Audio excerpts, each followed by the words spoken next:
10వ తరగతి విద్యార్థులకు యాదాద్రి భువనగిరి జిల్లా కలెక్టర్ వాయిస్ సందేశం ఇచ్చారు. కొద్ది రోజుల్లో 10th ఎగ్జామ్స్ ప్రారంభం కానున్న నేపథ్యంలో విద్యార్థులకు కలెక్టర్ ఆత్మవిశ్వాసాన్ని నింపే సందేశం పంపించారు. పరీక్షలకు ఆత్మవిశ్వాసంతో హాజరు కావాలని, నిరాశ నిస్పృహలకు దరి చేరనీయకుండా ఉండాలని సూచించారు. ప్రణాళికాబద్ధంగా ఏ సమయంలో ఏ రోజు ఎలా రివిజన్ చేసుకోవాలో నిర్ణయించుకుని ముందుకు సాగాలని పిలుపునిచ్చారు.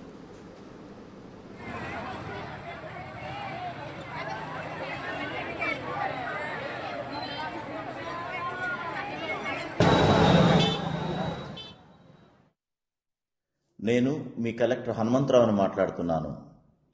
10వ తరగతి పరీక్షలకు హాజరు కాబోతున్న ప్రియమైన విద్యార్థులకు కొద్ది రోజుల్లో మీ పరీక్షలు ప్రారంభమవుతున్నాయి. ఆత్మవిశ్వాసంతో పరీక్షలకు సిద్ధం కండి. నిరాశ నిస్పృహలు మీ దరికి చేరనీయకండి.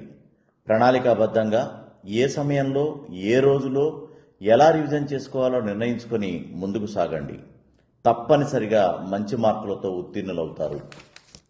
మీలో కొంతమంది చదువుతున్నాం కానీ గుర్తుండట్లేదని ఆందోళన పడుతుంటారు. ఇష్టంతో ఏకాగ్రతతో చేసే ఏ విషయమైనా గుర్తుంటుంది. ప్రతికూల ఆలోచనలు మానండి. పక్కాగా గుర్తుకు వస్తాయి అనే విశ్వాసంతో ఏకాగ్రతతో చదివి చూడండి. మీకే ఫలితం తెలుస్తుంది. చదివే క్రమంలో ఆరోగ్యాన్ని నిర్లక్ష్యం చేయకండి. తగినంత నిద్ర, పోషక విలువలతో కూడిన ఆహారం, వీలైతే కొంత సమయం ధ్యానానికి కేటాయించండి. టీవీకి, మొబైల్స్కి దూరంగా ఉండండి. కష్టంతో కాకుండా ఇష్టంతో చదవండి. మీ భావి జీవితానికి బంగారు బాట వేసుకోండి. All the best. నేను మీ కలెక్టర్ హనుమంతరావుని